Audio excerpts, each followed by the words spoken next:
नमस्कार दोस्तों, मेरा नाम है राहुल। आपका स्वागत करता हूं अपने channel the secret of life science में। इस वीडियो में हम जानेंगे कि आज के हालातों को देखते हुए आने वाला कल कितना भयानक हो सकता है और हम इस विकराल समस्या का समाधान कैसे एक थ्योरी के माध्यम से निकाल सकते हैं। तो चलिए शुरुआत करते हैं। क्या कोई खतरनाक सच हमसे छुपा हुआ है जो हमारे विनाश की उल्टी गिनती गिन रहा है? सामान्यतः हम ये समझते हैं जलवायु परिवर्तन, ग्लोबल वार्मिंग से प्रकृति को कोई बहुत बड़ा नुकसान होने वाला है, लेकिन ये पूरी तरह सच नहीं है।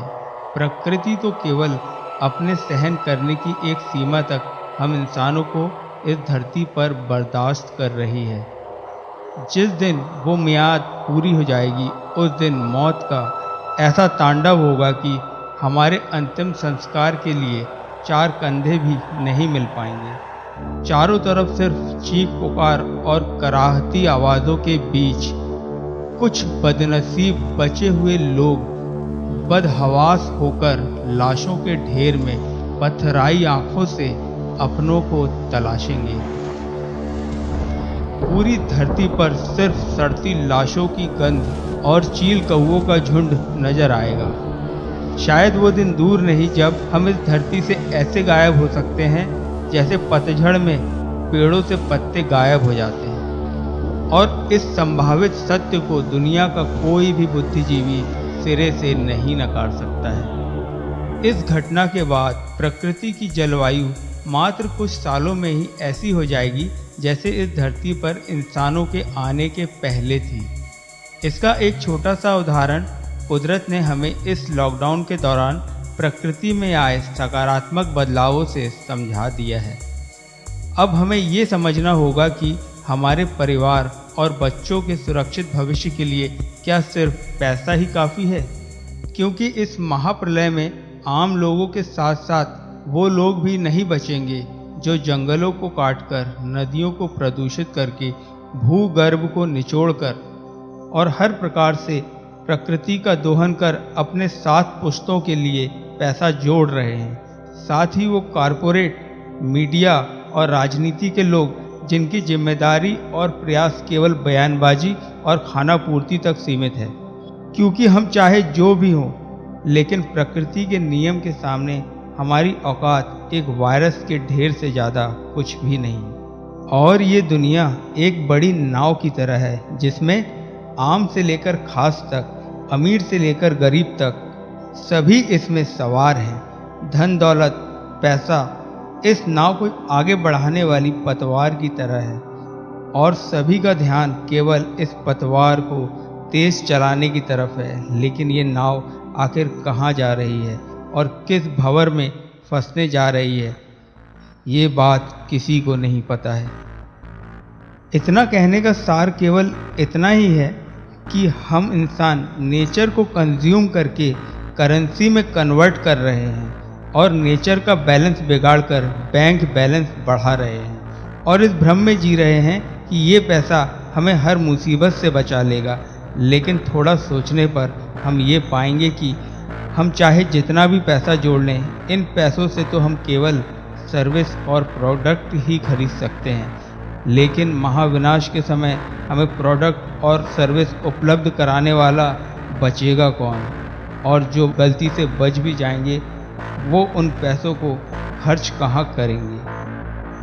मैं इतनी खौफनाक बात इसलिए कर रहा हूँ क्योंकि मैंने ब्रह्मांड के सबसे बड़े सिद्धांत द कॉज ऑफ एवरीथिंग यानी कि समग्र के मूल कारण के माध्यम से प्रकृति के बहुत से ऐसे सिद्धांतों को गहराई से अनुभव किया है, जिसमें से एक सिद्धांत का नाम मैंने अराइवल वार्निंग ऑफ नेचर रखा है।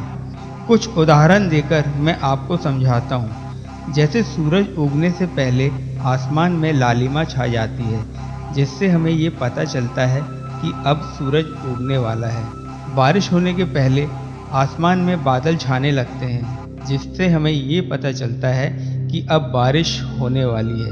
पौधा उगने के पहले बीज से अंकुर फूटता है, जिससे हमें ये पता चलता है कि अब पौधा उगने वाला है।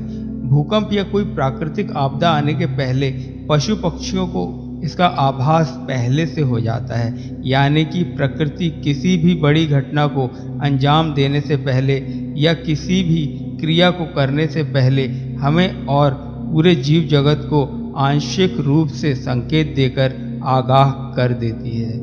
इन उदाहरणों को मद्देनजर रखते हुए जीवन और प्रकृति के छुए अनछुए विज्ञान को जो लोग भी थोड़ा गहराई से समझते हैं, उन्हें भी पिछले कुछ दशकों से और ख़ास तौर से आजकल के हालातों को देखते हुए ये आभास हो चला है कि कुछ अभूतपूर्व, बड़ा और भयानक घटने वाला है। और ऐसा ही कुछ मेरी तरह आप लोगों ने भी अनुभव जरूर किया होगा। लेकिन अभी यदि हम अपने मन के प्रवाह से बाहर निकलकर प्रकृति के प्रवाह को स्वीकार कर लें तो हम इस अनहोनी को टाल सकते हैं। मगर ये इतना आसान नहीं है, लेकिन अपनी विचार शक्ति को और समग्र के मूल कारण को समझकर हम इसे आसान बना सकते हैं।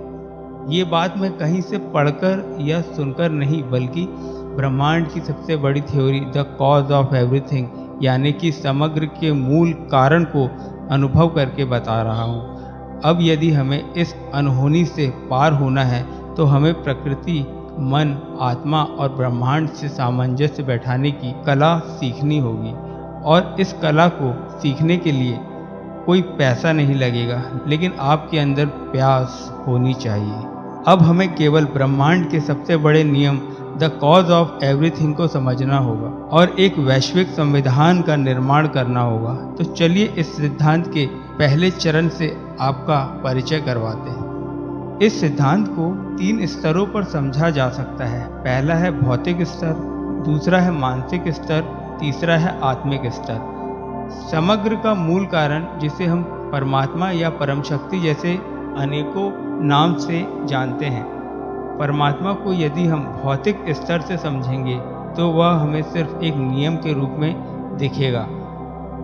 इसलिए मशहूर भौतिक शास्त्री स्टीफन हॉकिंस ने भगवान के अस्तित्व को साफ नकार दिया है। उनके अनुसार ये सही भी है, क्योंकि उन्होंने केवल परमात्मा के भौतिक स्तर को ही आंशिक रूप से समझा है।